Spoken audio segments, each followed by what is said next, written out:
Hello my dear crystal lovers, welcome back to the channel. If you're new here, my name is AM and I'm a small business owner here in Copenhagen. I have a web shop named AVIUVI, and at aviuvi.com you can go and find the most spectacular and sustainable and ethically sourced crystals from all over the world.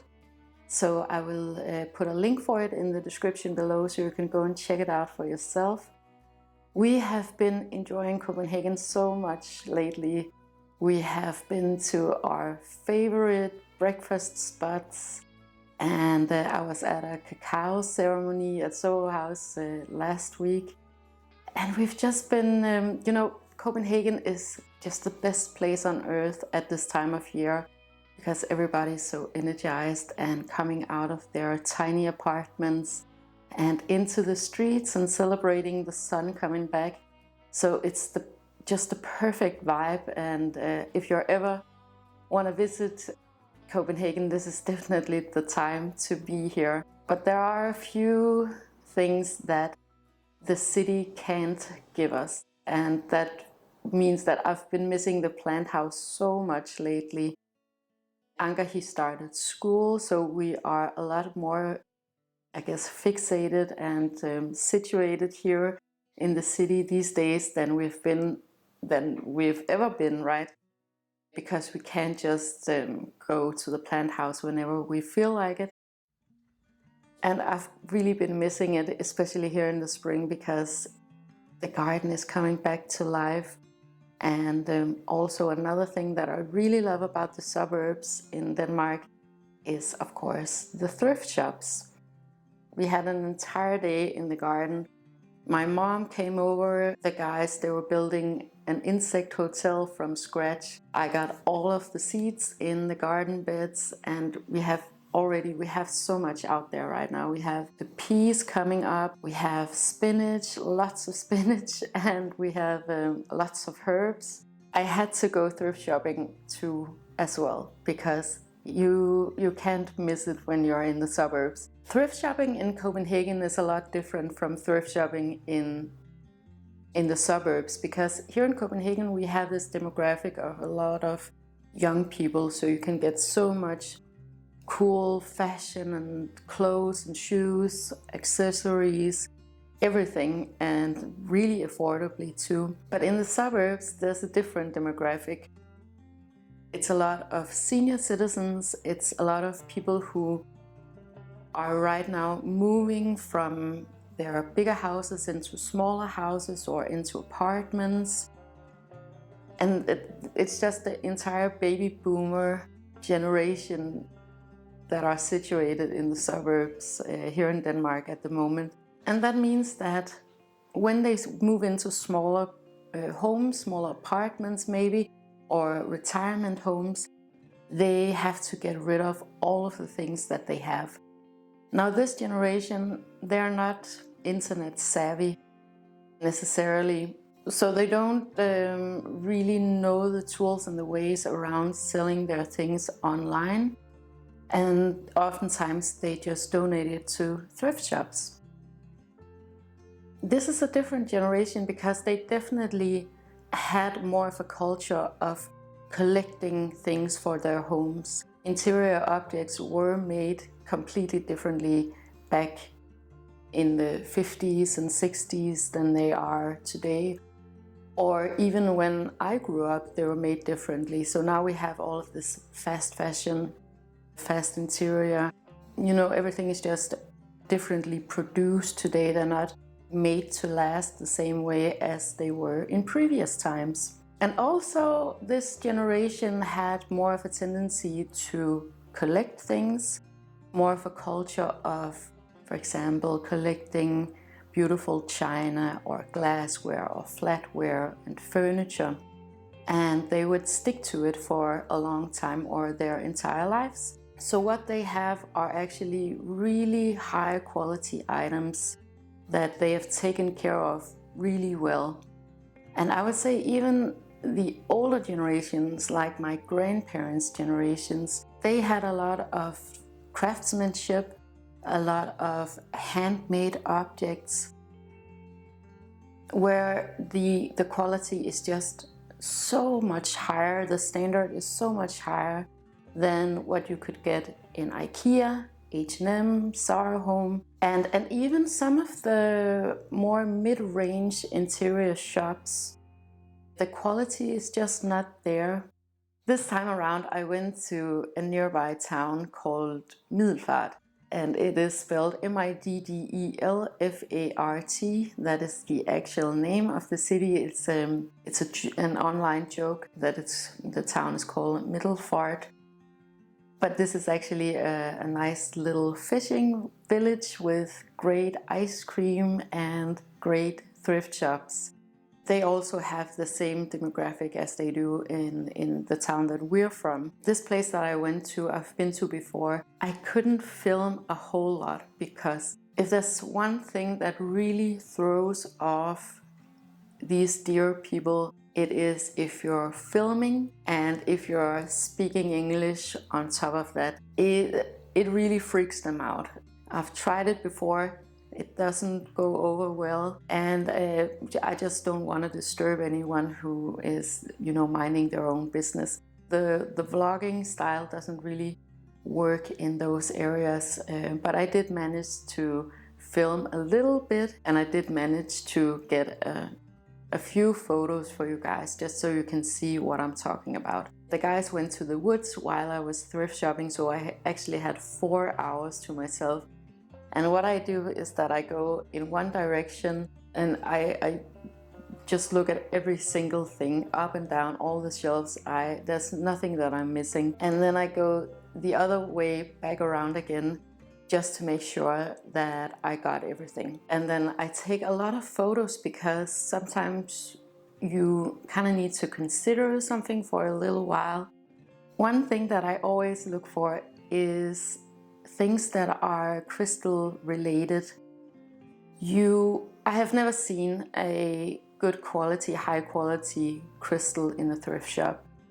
I have seen quite a lot of really poor quality crystals. I have seen a lot of pocket crystals, or crystals that people have found on vacation or bought on vacation, but that are not up to standard. And that's really unfortunate, of course, because collecting crystals and having crystals really takes a toll on nature. So you have to be super mindful of the quality and where you buy it from and how it was transported and everything like that. So it always makes me really sad when I see these little hand pocket crystals in thrift shops, because they're basically worthless. Yeah, and I could talk about that for a long time, but definitely what I'm looking for is high quality items that are crystal related. That could, for example, be jewelry. The baby boomer generation and the older generation, they actually had some really nice jewelry collections for themselves. There was more of a tradition of collecting jewelry, I think, in a higher quality, so precious metals and precious stones. And you can definitely be lucky to find that in a thrift shop. I mean, I found this, let me see, where is it?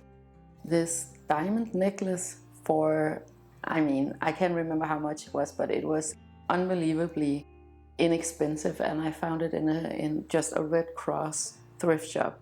You can find opal, you can find a lot of amber, because this generation also really loved amber. Amethyst jewelry, tiger's eye jewelry, semi-precious crystals, and also you can be really lucky to find something that actually should be on auction, right? The other crystal related things that I'm looking for are interior objects that are made out of stone, marble, granite, alabaster, travertine, onyx, and you can find a lot of that in thrift shops here in Denmark, in the suburbs.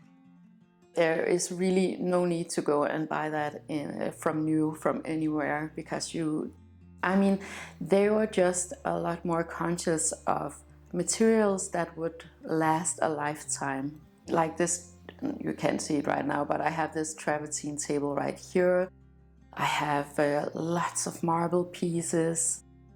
I have them all over my apartment, and I love having these natural materials in my home. I feel like it gives a lot more calmness in my space than if everything was made out of plastic. And I love that it has some objective value too. And furthermore, I also love that it's gonna outlive me. So a lot of the things that I have in my home are gonna be here when I'm gone. Yeah, and then there's just something psychological in that I really, really love. So I'm definitely always on the lookout for anything crystal related that is of high quality. I also look for antiques, and antiques you can find pretty easily if you know what to look for. In one of the previous videos I showed you this big antique chest that I found for our hallway. I had been looking for a big old chest like that one for quite a while, and I've been looking on the auction houses and seeing what the price range was. And I know a lot of these big chests, they go on auction. So that's a little tip. If you want to know what to look for, go and check out the online auctions of the high-end auction houses, because they will show you what is valuable and what is not valuable. Why you would find it in the thrift shops in suburban Denmark is because this is an older generation. They don't necessarily know how to sell it online or go to an auction house and sell it there. So they end up a lot of times in thrift shops at a really, really good price. Another thing that I'm also always looking for is studio pottery. And I think that studio pottery gives so much character to any space. I would choose a studio pottery anything over something from IKEA at any time. And you can get so much of it because, again, this generation, they had also a tradition of doing a lot of things themselves, making beautiful artisanal objects, even something like rugs and paintings. There's just this endless wealth of beautiful objects, handmade objects, and studio pottery is just one of them. Then I'm also always looking for wooden materials, and preferably something that is handcrafted or something that has a history. I found a lot of that too, both furniture and little objects and practical things that I can actually use for practical reasons in my home, but that just has that beautiful aged patina. Another tip is to look for art. Art, of course, you can get so many different styles, but what you might want to look for is anything that is like hand painted. Like you can get some actual really beautiful oil paintings, huge pieces that someone has made at some point in their lives. I know my grandparents' generation, they did a whole lot of oil painting of nature landscapes or a beautiful house or a farm. If you were to buy this from new, you would probably pay an obscene amount of money for a newly produced oil painting of this high quality. What am I going to show you first? This might give you a bit of a deja vu because if you've been watching my thrift shopping videos, you know that I have a lot of this type of marble. This is the 80s marble with the really pronounced veining. I call it the 80s marble because it was really popular when I grew up in the 80s. I love this type of marble, and especially for candle holders, it just gives the most amazing glow, and I use these all the time. I want to get some for APLAKAT. If you don't know, I have a web shop too for our other company, APLAKAT, where I sell a lot of Danish and Scandinavian, Nordic, vintage and antiques. And I want to definitely get some of this marble or more of this marble for the shop, because this is honestly my favorite type of marble. I have this in vases and cups and egg cups and trays. It just holds up really well and it looks beautiful all the time. Again, I kind of love the fact that it's gonna outlive me, so it's gonna be here when I'm gone. So this one was a bit of a wild card. This one is a stone censer. I think this one has been used as a candle holder, but I think the purpose of this one is actually to have some kind of incense inside, because there are all of these little holes here. This was one of the more expensive pieces, and I'm not actually 100% sure of what I'm gonna do with it, because the lid is a little bit weird. I don't think you can see it, but it's a little bit discolored. But this part is really beautiful with the red veining. But I think what I'm gonna use this one for is probably as a candle holder and then have it on our balcony. So then I got this one, and this is a hand-turned or hand-carved little, would you call it this, a jar? It kind of looks like a sugar jar, a sugar jar, but it's in oak, I believe. It actually, oh yeah, it says it's oak from a specific park here in Copenhagen, and it's signed on the back, and it was made in 1997. And I was actually thinking that I was going to sell this one on APLAKAT, but Andreas, he was so in love with this little wooden jar. I don't know what he's going to use it for. It's really beautiful and it's beautifully made, and you can see that whomever made this one really took the veins of the wood into consideration. That's what I love so much about these handmade objects, that someone has actually put a lot of thought and work into producing this. Then I got this one. This is a French baking dish, or a dish that the oven dish, maybe you would call it. And you can find a lot of these kinds of things too, because just these high quality everyday items, like a beautiful old French oven dish like this one, to me that is just so much more precious and gives me so much more value in my everyday activities, using something like this instead of something from IKEA. You can see that it's been used up a ton. It has this little key label and it says made in France. And these hold up for so long. Like you can see, this one is old, but it still works. It still looks beautiful.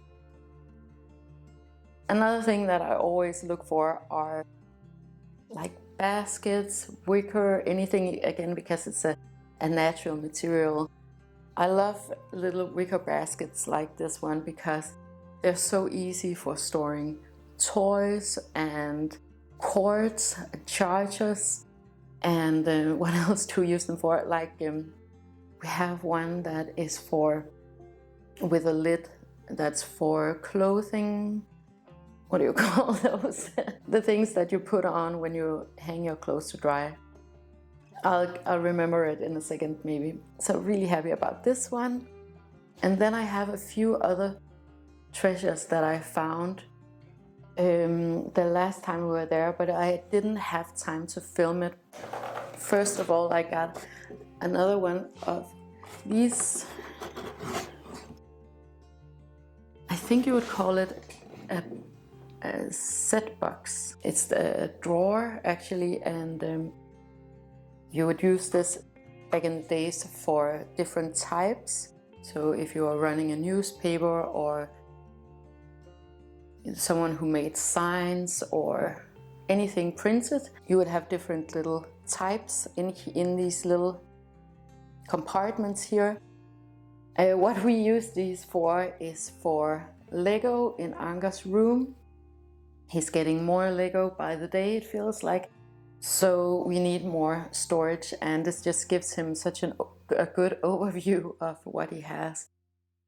And he loves going around and displaying them. It's really practical, but it's also something that he will be able to sell if he wants to when he gets older. He could use this when he's a teenager or an adult, but he could also sell these because they're actually quite expensive, and the prices are rising at items like this because obviously it's from a different time when you had the printing media.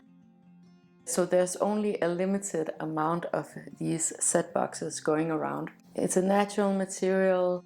It's something that has a bit of soul and a bit of history, and it's something that is of objective value. Then I got these two really nice little marble bowls, and this is a bit of a different type of marble. It's a little bit more matte. It is not as polished as the 80s marble. In this condition it looks a little bit like selenite. It's not selenite, it is marble, but it has kind of the same texture, the same kind of dustiness that selenite has. Really beautiful objects, and if you need something to store your jewelry pieces in or your keys and just have like a little drop-off zone, something like these marble bowls are just ideal for that purpose. The last item I got was this marble lamp right here, and this is definitely the 80s marble that I was talking about. I'm not sure when this lamp was from, but I know they don't produce it anymore, and there's some metal in here that looks kind of torn and worn. This one came with the shade and with the light bulb, so it was a pretty good deal. Let me just check what the price was.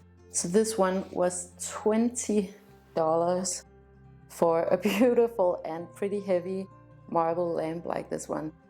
I mean, you can't go wrong with that. And we needed like a smaller sized lamp for Anger's room, so this one was absolutely perfect. And then I got a few little things for the plant house. I got some Italian glass bowls for serving. Then I got a terracotta pot. You can never get too many terracotta pots, especially in spring. And then I also got these recycled fiber pots that you can use to sow seeds in, and it was still in the wrapping. And those pots I wouldn't necessarily go out and buy from new because I believe they're a little bit overpriced. Basically, you could just use a toilet paper roll in reality. These are a little bit bigger, and you can just cut out the bottom and actually just plant the entire thing into the ground. So they are practical, they're just a little bit overpriced. Normally they cost about 35 kronas. I only paid 5 kronas for, which is less than $1. So I thought that was a pretty good deal. Sometimes I go home with just a few things or nothing. Other times I go home with furniture sets and large pieces that I have no idea how I'm going to transport back to Copenhagen. You have to kind of look for specifics at the same time as you are open-minded about anything that you are interested in. I know for myself that anything stone related, anything wood related is always interesting for me to look at.